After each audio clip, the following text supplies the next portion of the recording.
It's the golden age of WWE. Larger than life of fantasy. Step in the ring, feel history. Welcome to the golden WWE. You're a wrestling historian, like I think both of us are. You saw the movie about the Von Erich family, and I watched this on an airplane. And I'll tell you what, tough. It was sad, and it's very unfortunate because they bring up the curse in this movie. Now, before we even talk about this, do you believe that a family like the Von Erich family can be cursed? Because if there is one, it might be true. If it's going to hit a family, and you're going to talk about a family going through unbelievable tragedy, the Von Erichs are right there. And you can say what you want, and I had a conversation with Kevin Von Erich not too long ago on Primetime with Sean Mooney, and I actually listened to it again, Steve, for this podcast because I just remember there was so much in there about the family and how close they all were. And I mean, really, if you just recount what happened, even early on, they had a brother who died. Mm-hmm.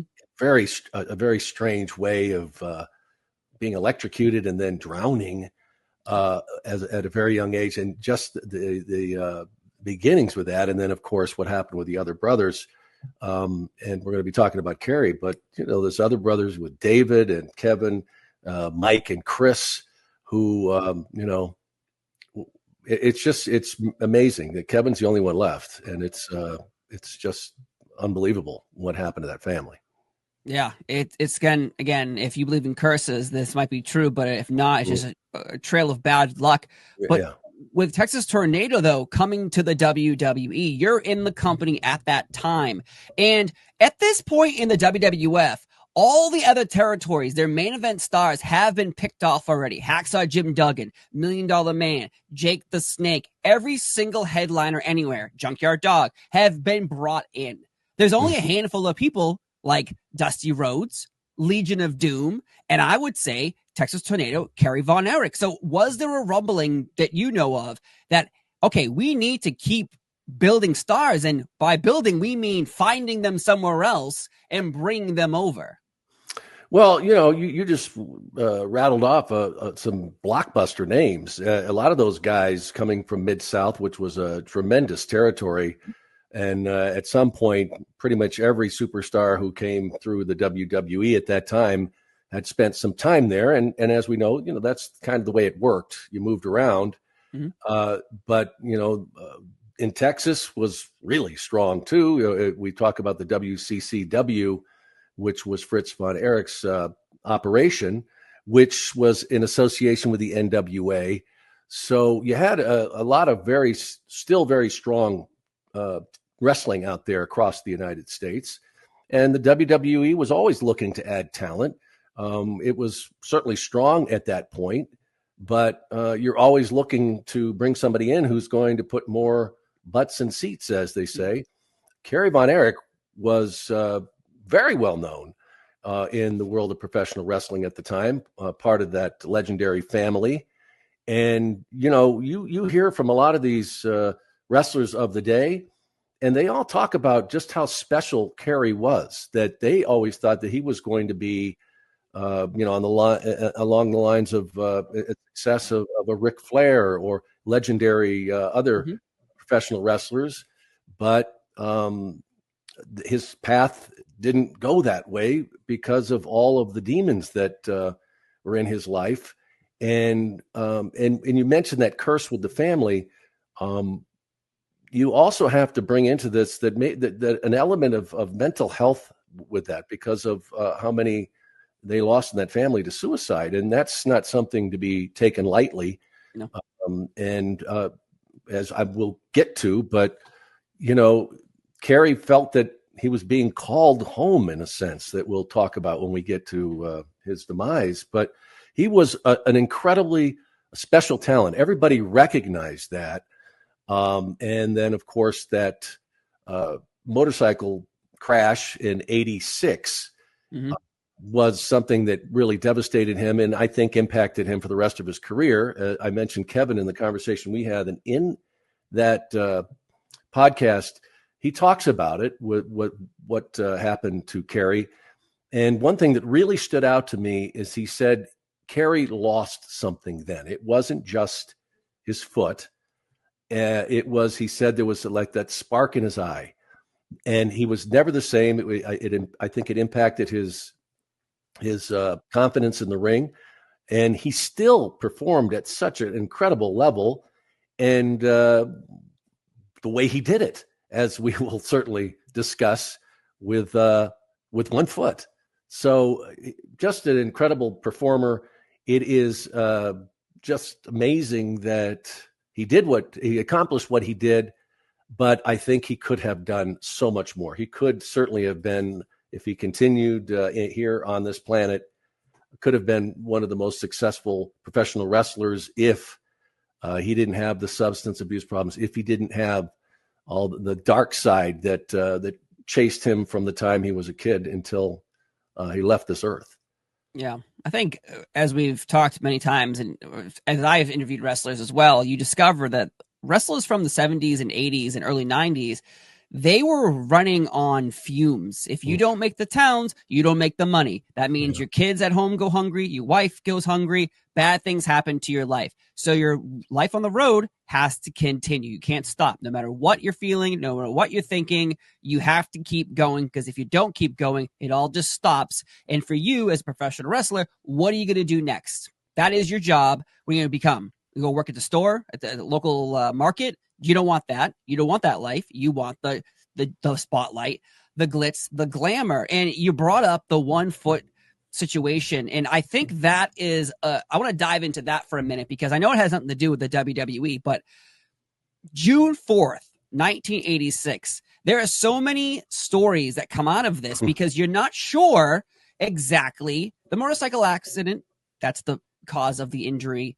But the story, a couple of them are out there. One is they repaired his foot, but yet he decided to get up. And I've heard the story for years. He decided to get up on this foot to go search for food in the hospital, re-injuring his foot, which eventually has to be amputated. The other story is he was fixed. Everything was fine. Then he went back into the ring before he was supposed to, because, as I mentioned, too soon. You got to keep going. If you don't keep going, fans might forget. You might not get those paydays. He comes back too soon, re-injures his foot, amputated. For you personally, over the years in professional wrestling, what story have you been told or believe about this foot situation? Because it's out there, and obviously he does lose his foot, but what story do you believe? Well, it's interesting that I actually found a news story. It just shows you how popular and how well known the Von Erichs were at the time. But they did a report with, I don't know, it must look like maybe it was a live report from the hospital room, and Kerry is in a hospital bed, and there's a doctor there. Wow. And he goes through the whole thing about Kerry and the devastating injury he suffered, that, his hip and shoulder, and that the most damage was done to his foot. But the surgeons at the hospital were confident that they had been able to save his foot. And Kerry goes on to thank all the doctors, and he looks, and I know this was the way the guy described it. It was maybe a week and a half, or not even 2 weeks after this accident. He even talked about how he had figured out how he could still work out to other parts of his body while he was recovering. So having that, and this guy wasn't just some reporter, it was a doctor that was sitting bedside with him, talking about how they had saved the foot. Now, Kevin is the one who tells that story about Kerry getting up because he was just hungry and was out searching around to find something to eat, and fell and re-injured the foot that they had to end up amputating. The other one, I believe, it's Paul Bear, or Bill Moody, as everybody, if you know who he is, tells a story that there was a match not too many months after, when he had been rehabbing, but he came back too soon, as you said. Yes. And he was on crutches when he got to this arena, and they pumped him up with painkillers because he wanted to do the match, and went in there, and in the process of not feeling it because they numbed it, basically, he damaged it beyond repair, and then it had to be amputated. So those are the two stories that have hung around, but I tend to take the one from his brother. That he was the closest to him, and there's no reason to. Why would you try and keep the legend different that he did it trying to get back into the ring too soon? So I'm going to go with Kevin's story, and it's just unbelievable that Kerry was able to do what he did. I mean, just imagine if you lose a toe. People who lose a toe, to diabetes or something like that, it takes them months and months and months, and they never ever walk the same again. You don't realize how much you depend on that part of your foot. Well, imagine losing your entire foot and then coming back, getting a prosthesis that's going to be a wrestling boot, and being able to compete at a level, not just get back into the ring, right, but to compete at a level with the WWE. And I will tell you right now that I was one of those who didn't know until later that he didn't have a foot. And it just seemed he walked a little, his gait was a little different, but I just thought that was kind of maybe a cocky walk, or it was just, that everybody has their different gait. That's how good he was as far as hiding it and going in there and doing everything that was asked of him to do. He was drop kicks, getting up on the top rope, doing whatever he had to do. It's just unbelievable that he pulled that off. Now, what I found really interesting is, I listened to Bruce Pritchard lately on Something to Wrestle with, because I wanted to pull up that episode and listen to what he had to say about it. And he had a really interesting point that, Bruce really felt that Kerry was very capable of having been the WWE world champion. He felt that he was on that level and could have held it for a long time, given that other circumstances behind the scenes didn't happen. But he also, mentioned that, that Kerry, what he was able to do in there was just amazing. And he felt that they should have told that story. Imagine how that would have put him over, and how that would have helped people maybe with disabilities to say, look at this guy. I mean, look what he does. Maybe have him a match out there, and in the center of the ring after he does all this, he takes it off, takes off the boot, and shows that I just want to put a message out there to anybody that's dealing with it. Maybe give him the belt, and then have him say, if you want it bad enough, if you are willing to work it, if you love it, if it is your passion, you can do this. I did it.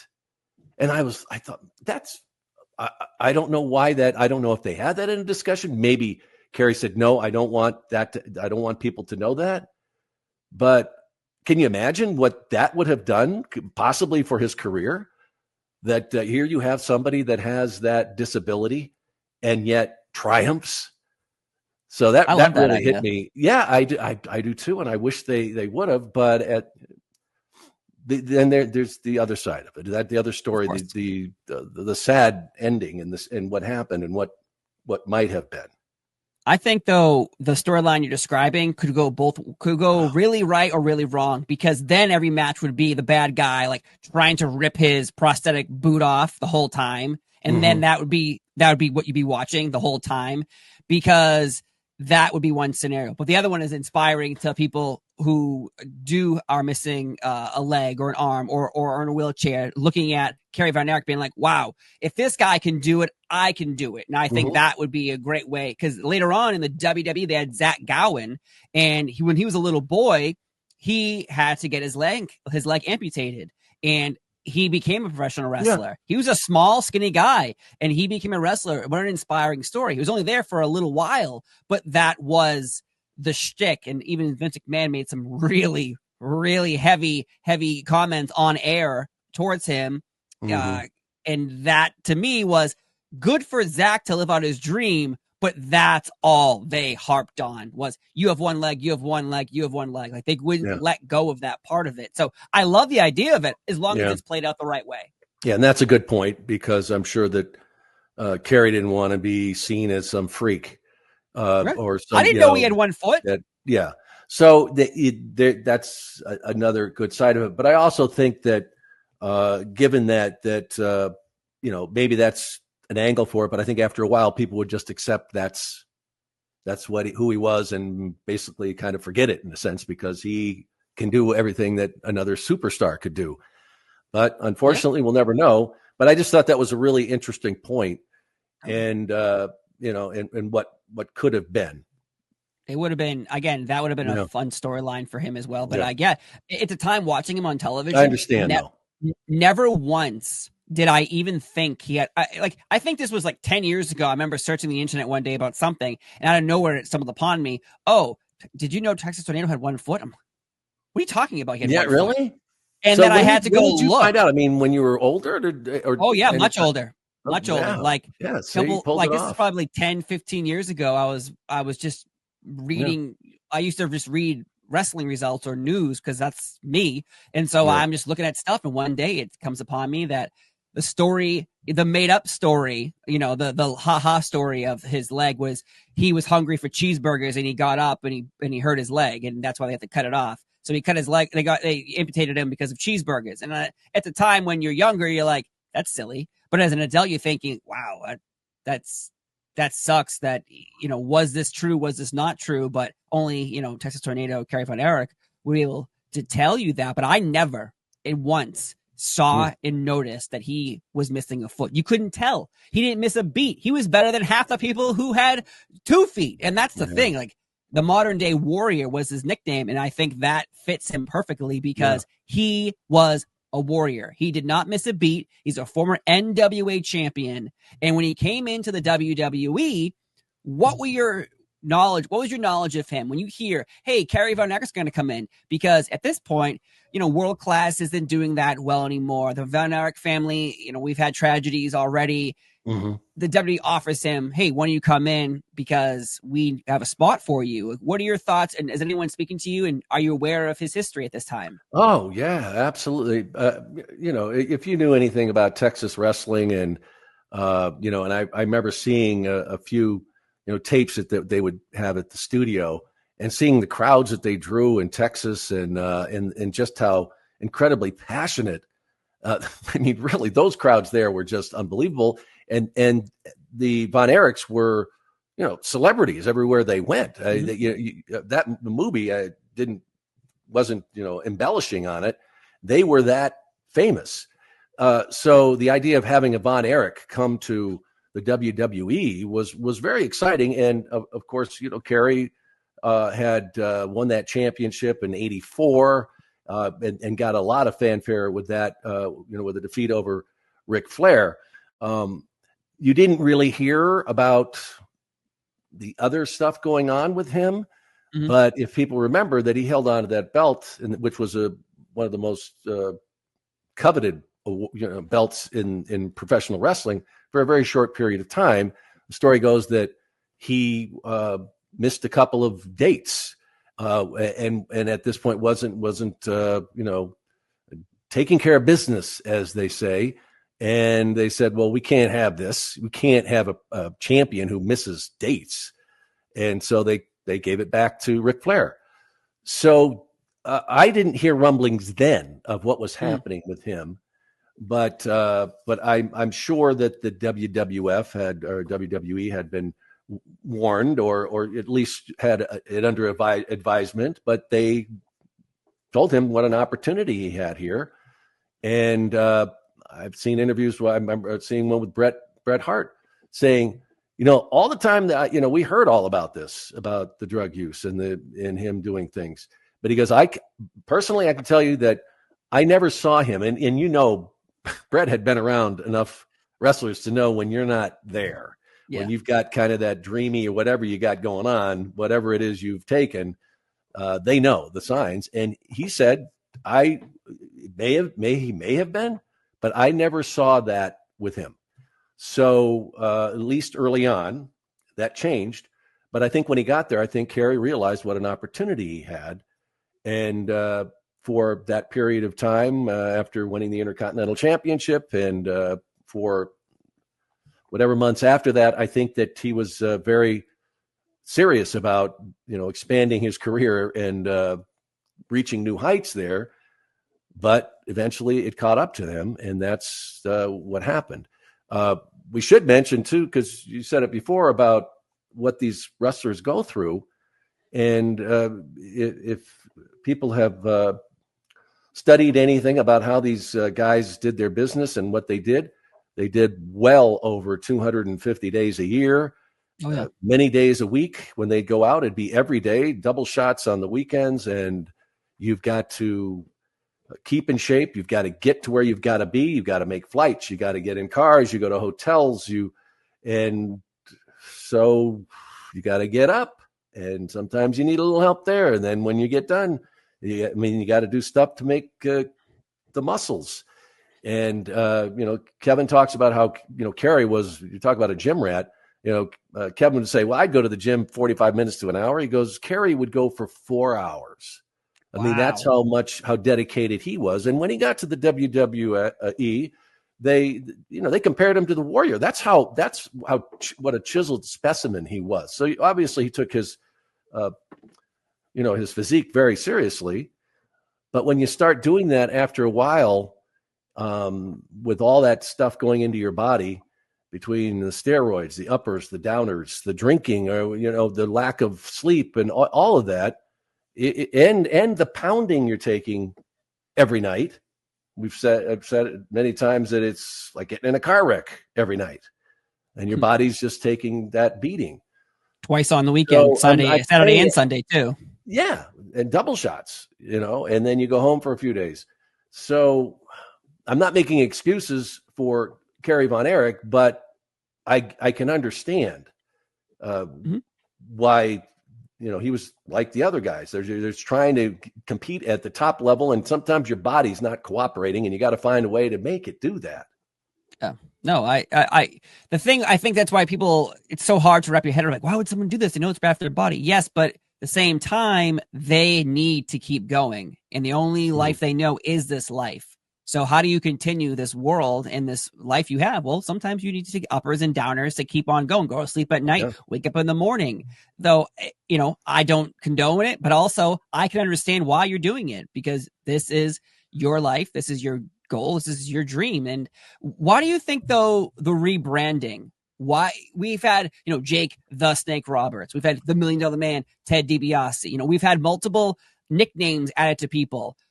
Why not just Kerry Von Erich? Why do you think Texas Tornado? And sometimes they wouldn't even call him Kerry Von Erich. It would just be Texas Tornado. And then later they'd add it all together. Texas Tornado, Kerry Von Erich. Yeah. Why do you think they're rebranding? Just to make him relatable, I guess, in a cartoonish character as well? Well, everybody had a gimmick when they came in there, but also Vince being very smart.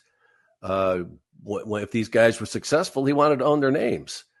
So when they, identify, so they're not going to go off and, take it away. He owns Texas Tornado forever in perpetuity. So that was part of it, but also just to rebrand him, for those who already knew Kerry Von Erich, they didn't have to sell him. And then those who didn't, look at this new guy. He's from Texas, and man, he's a tornado in that ring. So that didn't surprise me at all that they'd want to rebrand him. And because there were, as the WWE had its own fan base that it built from the ground up. So there were a lot of people across the United States who maybe didn't know about Texas wrestling. So, let's introduce them. And if you know them, fantastic. You already know, we already got you. Yeah, I just remember when we talked about Legion of Doom and they came in as Legion of Doom, not the Road Warriors. And I said the statement, and half the comments on that episode are, everyone knew the Road Warriors. And the other half are like, I didn't know who they were. I knew Legion of Doom. So here we are now. I can only imagine the comment is going to be, well, personally for me, as me just living in Massachusetts, I only knew Texas Tornado. It took me years to discover when tape trading was a thing, or you got the WCCW DVD with the backstory, and you got to be introduced to the Von Erich family. Of course, the movie as well introduced you to them as well, but I did not know their history. I did not know his history. So him coming in and being the Texas Tornado, and one of the things he would do, he'd punch you, but he'd like spin and then punch you. Like that guy. He's a tornado. He's a physical tornado. Yeah. Do you guys see this? Like, I thought it was pretty cool. But when he comes in though, they thrust him right into everything. And how do you think that made other people feel? Because the Intercontinental title, you have the world title, you have the tag titles. You only have 4 championships. Obviously, tag teams are going to be for tag team championships. IC is usually whoever wins that is kind of, as we've seen in the past, who wins that usually wins the world title at this point in time. Macho Man won the IC title and became world champion. Warrior, same thing. Texas Tornado comes right in.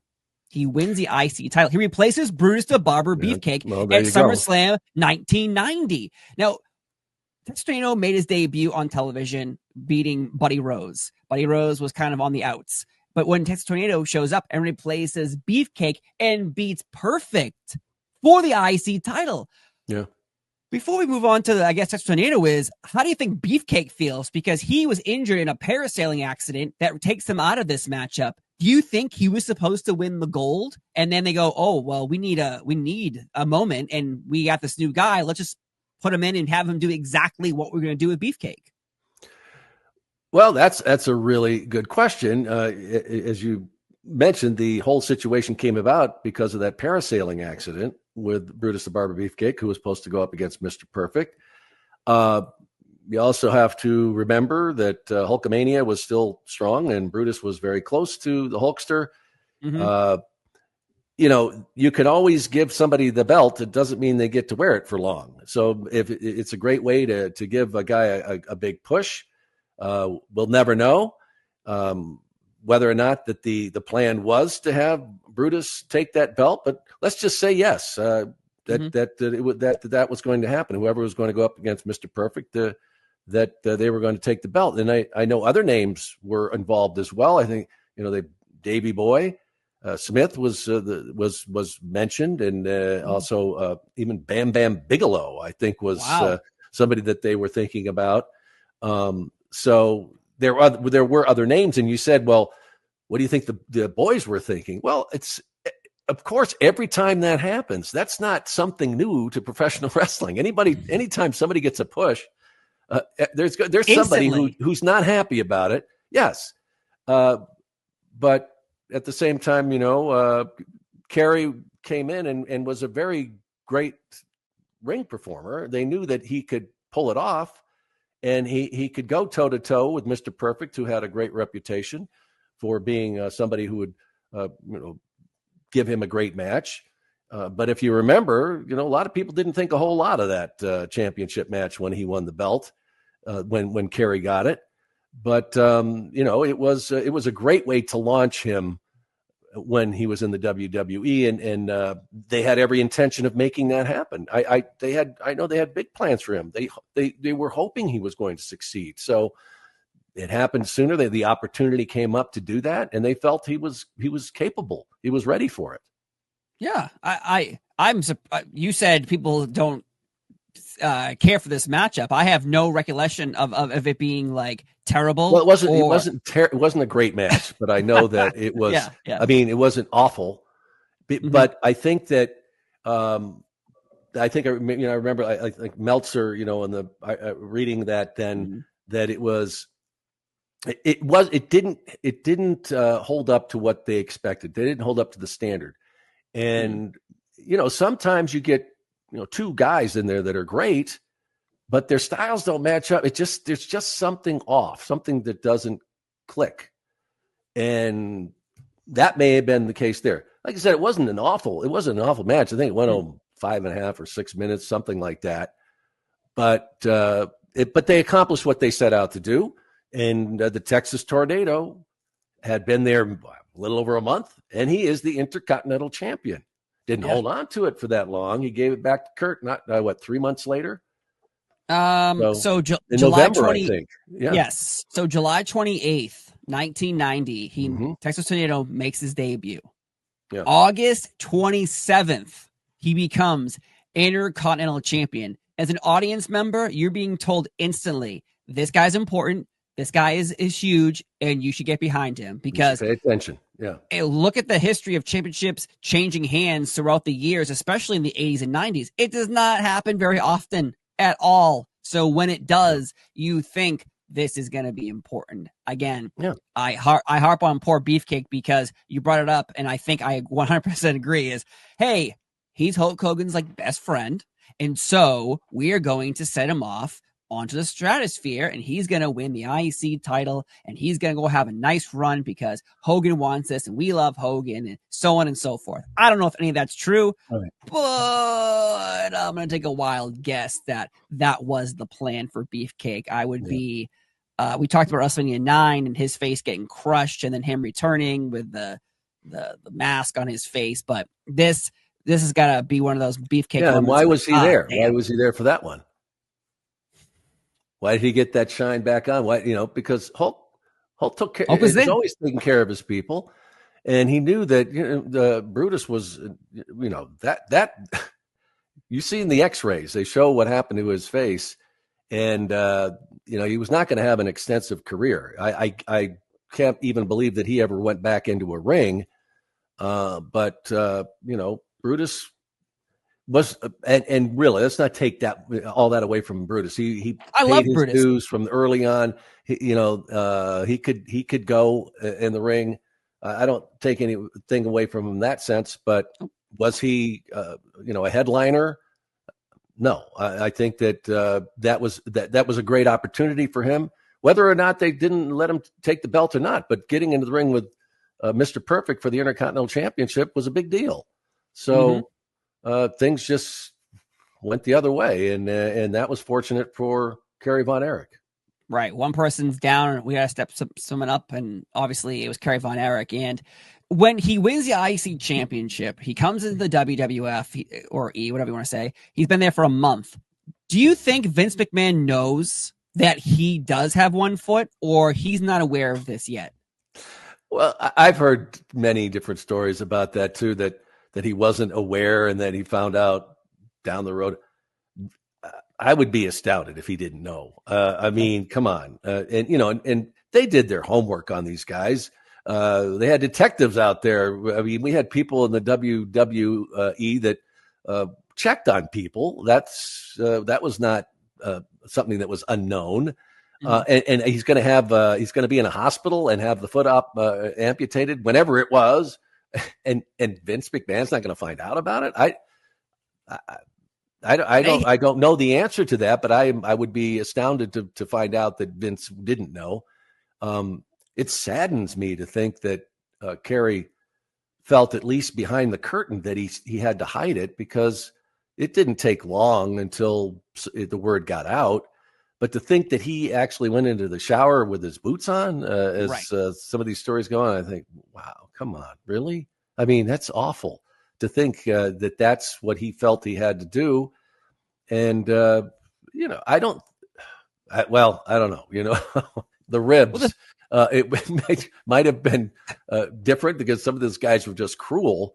But I have to think that for the most part, these guys would respect him for being able to compete with them in the ring and take everything they had on a prosthesis that he was wearing, performing with no right foot. So I think about that and I'm just like, that's just terrible. Roddy Piper tells a story that he was in a hotel room with him one time, and Kerry felt comfortable enough to take off his boot, and I guess they reflected on life together. But that was, like one of the rare times that he felt that, he could be around somebody and just be himself completely. But,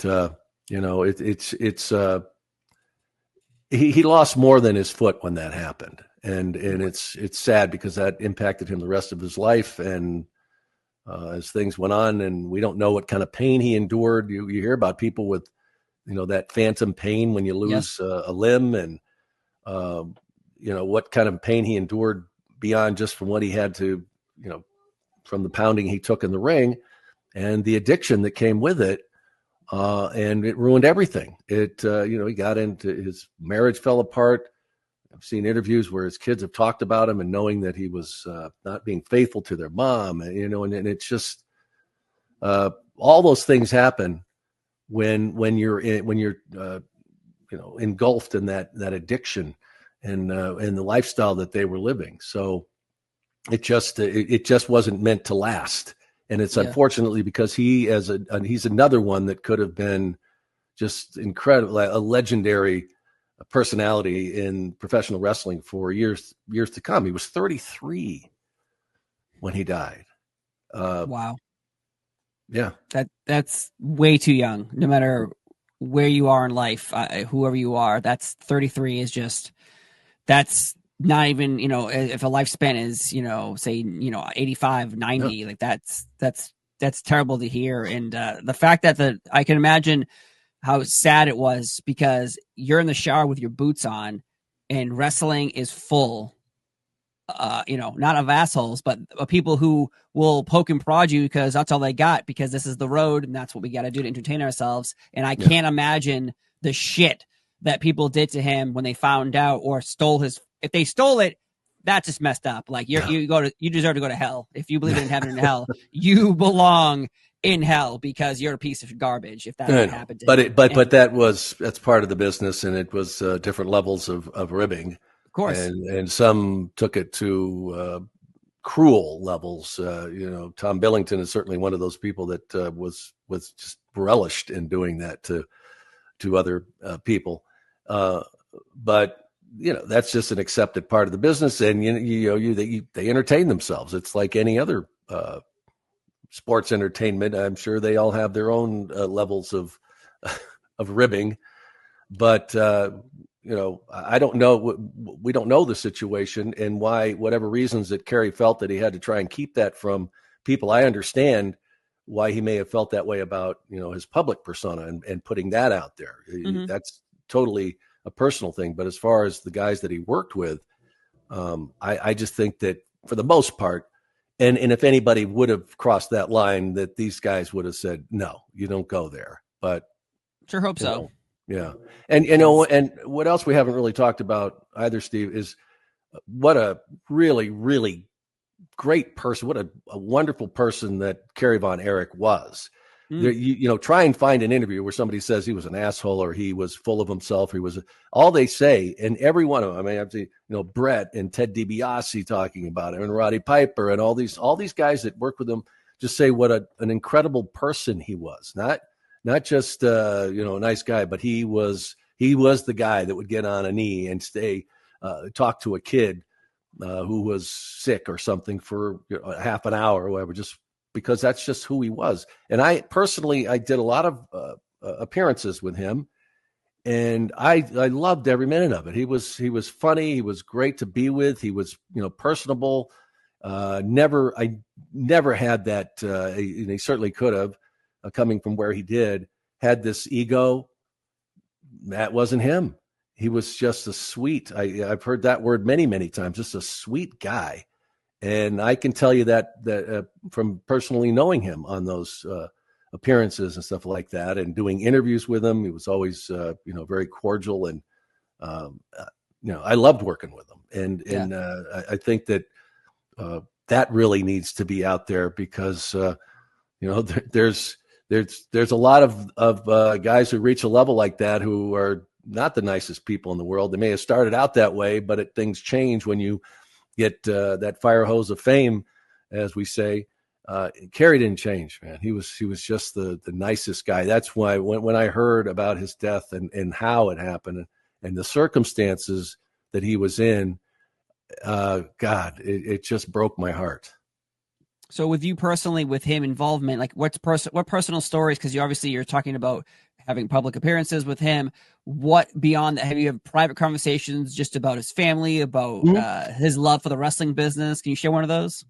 Well, I can share. I can give you an example of he always talked fondly about his brothers and his family, and that's another thing too that you see, like for example, The Claw, the movie. and they kind of they present Fritz Von Erich as this basic dictator of the family and pushing these guys beyond their limits and all this. And maybe he did do that. He pushed his boys hard. He wanted them to succeed. But Kevin said that, that Fritz initially, when they were younger, he would tell them, I want you to get a college education. I don't want you to have to do this business. But when it's in your blood, that's kind of the way it ended up. And it's like, okay, if you're going to do the business, then this is what you have to do to succeed. But they talk about this, and Kerry would talk about this idyllic childhood they had. And you're thinking, with all the things that happened, the tragic, death of David, and I mean, all of them, and how this during that golden period when they were growing up, it was idyllic for them. The family was very well known. Their dad was very famous and the top well known throughout the world of wrestling. But they had this great hunting and fishing and just playing with the brothers and getting in all kinds of trouble, and just Kevin says how wonderful it was. So there was a very great part of that family that they were that incredibly close. And I don't think that really told enough that, they do look back at it fondly. But the story, I remember one time they used to do these fan things at fan events at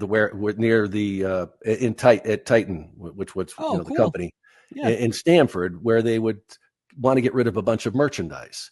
And they would have these, they'd allow people to go to the warehouse and to come, and they would just buy out all the crap. I mean, we had everything, from T-shirts, had bandanas, whatever it was, water bottles, and they would offer them for nothing. They just wanted to clear the place out.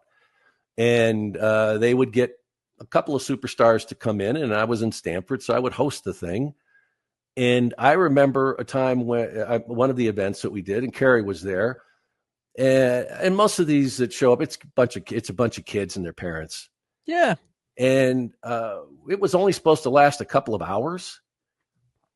Kerry stayed there for at least another 2 hours as these kids, everybody else left. Kerry stayed there. And it was fun. He would have these conversations. It wasn't just, hey, how are you? What's your name? Great. Oh yeah, I like Axe and Smash too. No, he would be there and talk, what are you doing in school? What do you he would have these long conversations. That's why his line was still so damn long, because he would talk to everybody and have conversations with them. So that was just genuine. That's just who he was. And it just kills me to think that so much misfortune came on that family and came on someone like Kerry Von Erich, because he certainly didn't deserve the end that came to his life. It just is astounding to me. Well, I'm so happy to hear that story, though, because this is what I want people. When I contacted you many months ago about even starting something like this is exactly what I described it as. Is I want to hear personal experiences you've had with these amazing superstars that have shaped and cored memories in all of our lives. And that story right there really, really brings it home, because I want to know, we can talk about Texas Tornado and his run and things of that nature, but knowing his personality, knowing that he's taking time, because in today's world, you hear wrestlers, they'll sell out instantly, 4 hours for autographs. They can't. I saw a video of John Cena at WrestleMania 41. It was shake hand, picture. Shake hand, picture. That's not on him. That's just on the schedule. No, and you've got all those people. You got to keep it moving. But you got to keep the line moving. Yeah, and that was before they perfected the Fan Fest. And another story too is is that you remember when they had the arcade games where everything was big, and they were putting them places that you put them in a quarter. And we did a promotion, and the Bushwhackers were there, and so was Kerry, and I was hosting it. There's a picture, you can probably find it out there on the internet. But it was kind of new to everybody. And I just remember that we had these machines, and they let some of the kids come in and play with them. And I just remember sitting back and looking at, Luke and Butch these two freaking kids, basically from New Zealand. These guys they were the Bushwhackers were just kids at heart, and they're playing with these kids. And then Kerry was with this, these other kids, and they were having a blast, and they were all discovering how to do this game and everything together. But it was so genuine. There was an innocence about Kerry, that he was at heart this child. And when he was around people like that, I think maybe that he was most comfortable. But that's another image that I have of him with these children, and then playing this dumb game.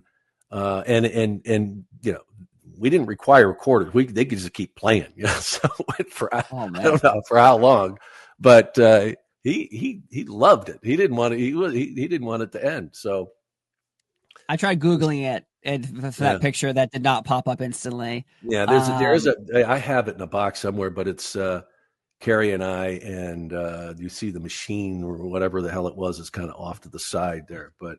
When I type in Bushwhackers, Texas Tornado, Sean Mooney on Google, the first thing that pops up is the Bushwhackers licking your face. So that's not the photo I'm looking for. Yeah, I still have the rash. See, it never went away. We'll have to discuss that at a different point. As a TV character, though, he did win the Intercontinental title at SummerSlam 1990. I love that event. And he loses it in November, but he's also part of, as I've said on every single show, I think, he's part of my favorite match at Survivor Series. It's Ultimate Warrior, it's Texas Tornado, it's Legion of Doom versus Mr. Perfect and all three members of Demolition. The most face paint in one match possible. I think it's still known as the face paint match, right? I will say that until the day I die. When my children are asking me what do I want to say on my deathbed, I'll be saying, you have to watch SummerSlam 1990, the first match. Everyone has face paint except for Kerry and Mr. Perfect. But though after he loses the championship, for me personally, watching him on television, I didn't really see a downfall. Like, he's in the Royal Rumble. He beats Dino Bravo at WrestleMania 7 in a quick match. Nothing really there. Mm-hmm. SummerSlam 91, talk about a dream team. It's the Texas Tornado. It's the British Bulldog, Davey Boy Smith, and it's Ricky the Dragon Steamboat. These outfits, these robes, the hair, everyone in that match, it's like if a kid could take his action figures and figure out the best team to put together at that point in time, that would have been it. They beat Power and Glory in the Warlord. And I think that those three, Tornado, Bulldog, Ricky, they all have like nice little, you have a Texas Tornado, you're a Bulldog, you're a Dragon. To me, that was a lot of fun. But one of the matches always sticks out to me is Survivor Series 91. Listen to this group of people and tell me if you remember this matchup. All right. It's Texas Tornado, Tito Santana, Hacksaw Jim Duggan, and Sergeant Slaughter. And they defeat the Berserker, Skinner, Hercules, and Colonel Mustafa. Do you remember that match? No, I don't. I remember the lineup, but I don't remember the match. I just remember there was a lot of chewing tobacco on people's. But the personalities there. I mean, that's a great lineup of superstars. But it just shows you and that was just a fraction of what the roster was then. Mm-hmm.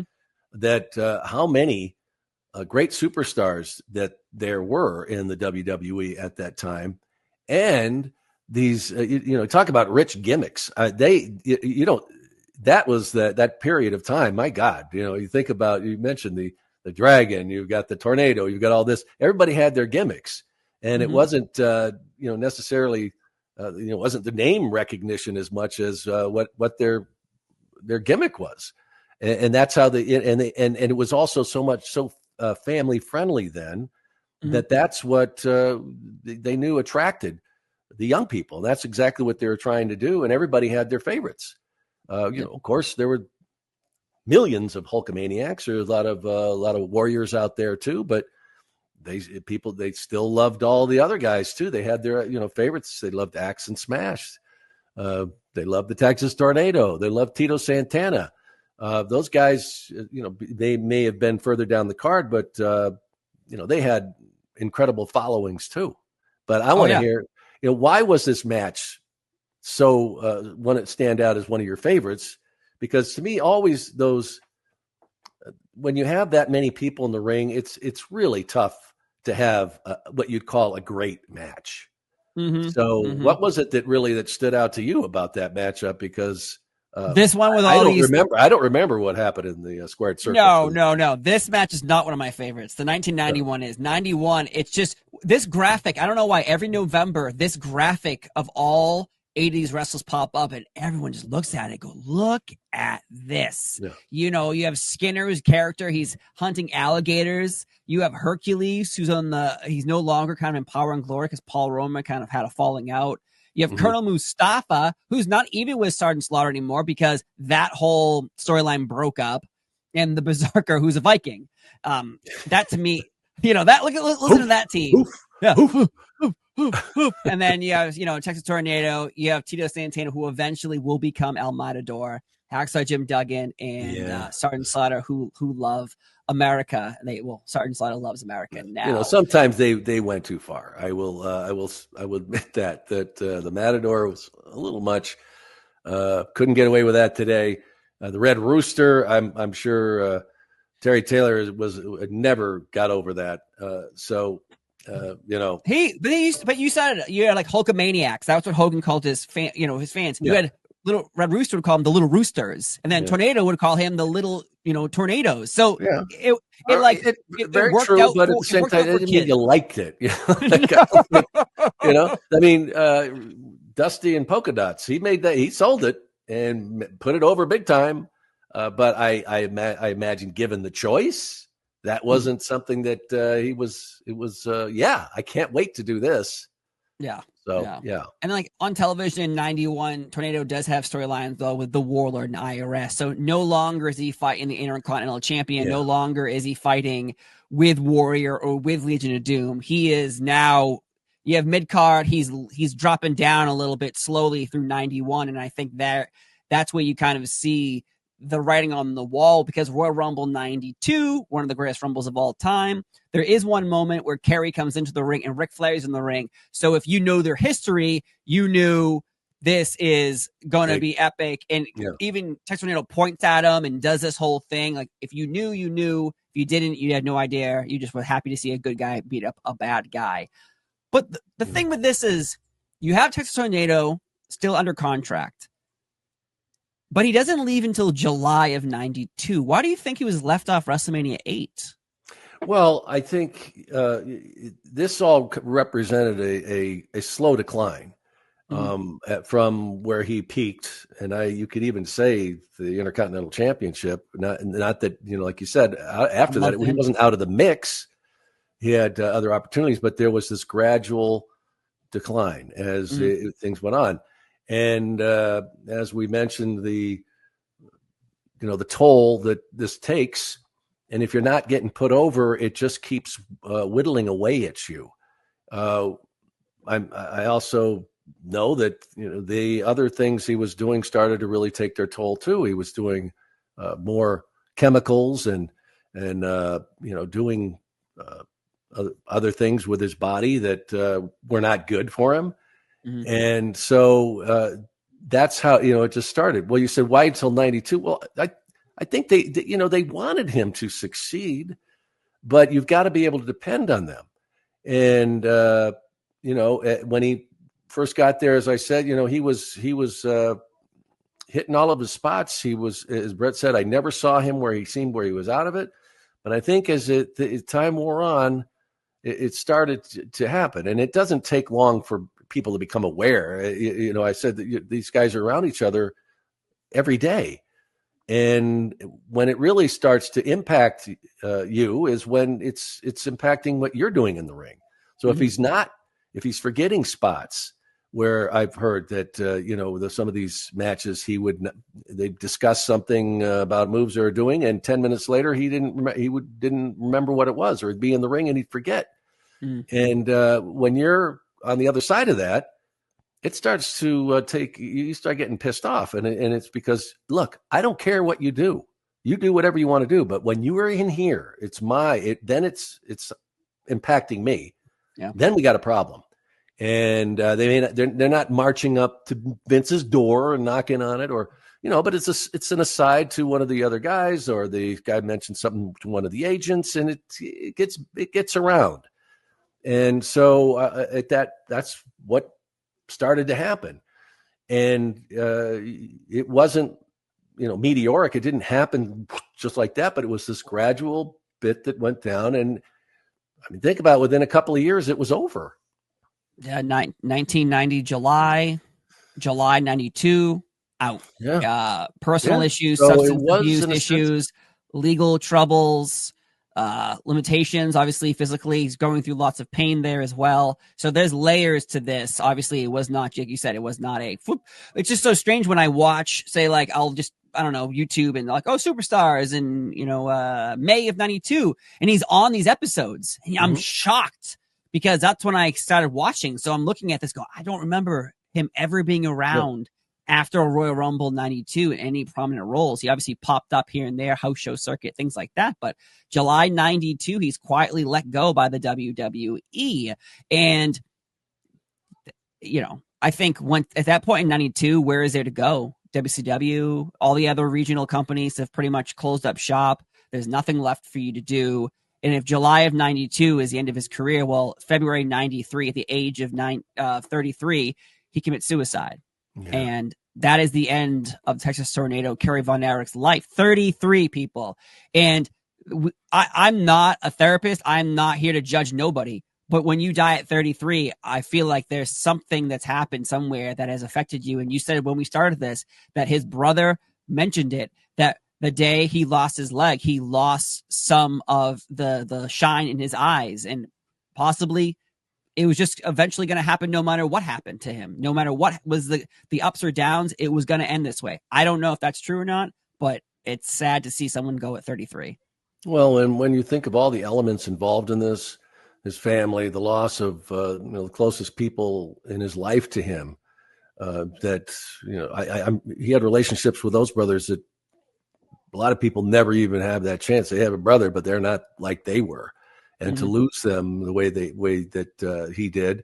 And then, of course, reaching these heights, and then that accident, you have to think in a way, Steve, could this scenario have gone any other way? Seriously, like, how could that have changed?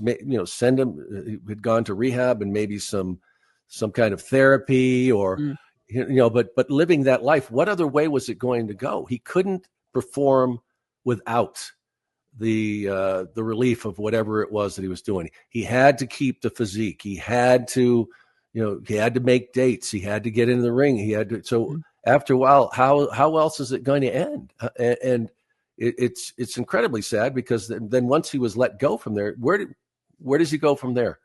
You're going to go do these indie house shows, and then he's estranged from many members of his family. His marriage has fallen apart, and then he was up on drug charges, and then the way it goes is that then he's up on other serious charges. And I know Ted DiBiase was talking about how he was well known. I think he said he was living in Dallas at the time, but he was well known especially in Texas. So if a cop pulls you over or whatever, you're in trouble, they know it's Kerry Von Erich. And he said that they gave him every possible break they could. But then at some point where, you're doing serious drugs, it's not just, painkillers, it's cocaine, or it's, something else. And finally he ran out of cards. It was like, we can't save you anymore. We can't help you. And the only thing that's going to possibly do that is you're going to do some jail time. So he's looking at that thinking, couldn't do that.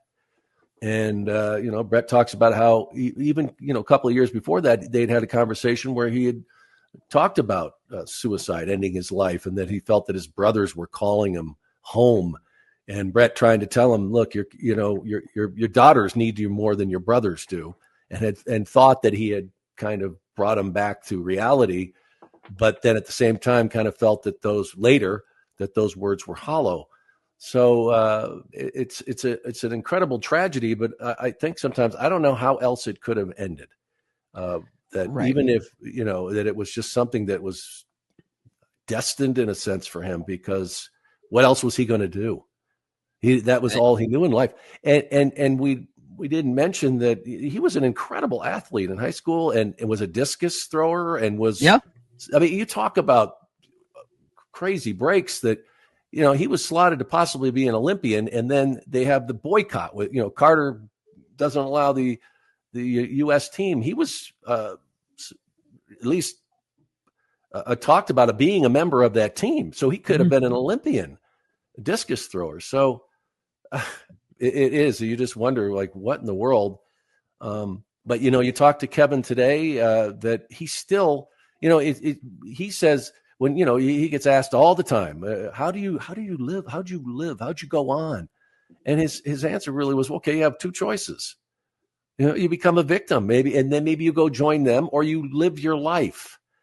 And he moved to Hawaii, and he had his sons here in the business, and it's he looked forward, and he is, and he even says it. If there's anything I can do to help people through this, there's nobody who has endured more grief than that man.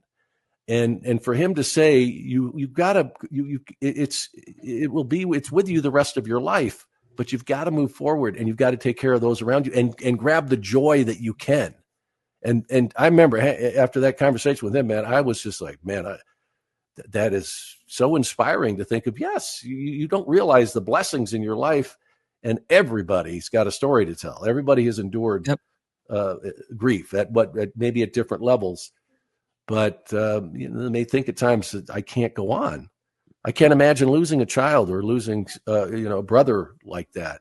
And then you say, but what are you going to do? You have two choices, and he chose the path to move forward and enjoy every moment of life he could.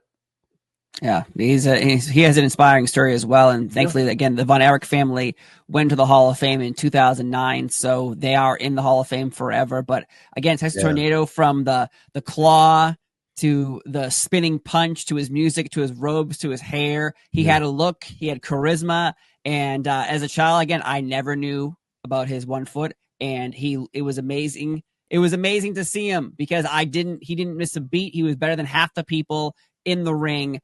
And all I have to say is, Texas Tornado, thank you for the memories, and thank you for everything you gave to us, because I still give my son the claw, when I need to, when he gets out of it, grabbed by the face. So without Texas Tornado giving me that, I wouldn't be torturing my son. So thank you. Steve, I'm so glad that we did this episode and talked about Kerry, because he was a special professional wrestler for sure, but an incredibly gifted and wonderful human being. It's the golden age of WWE.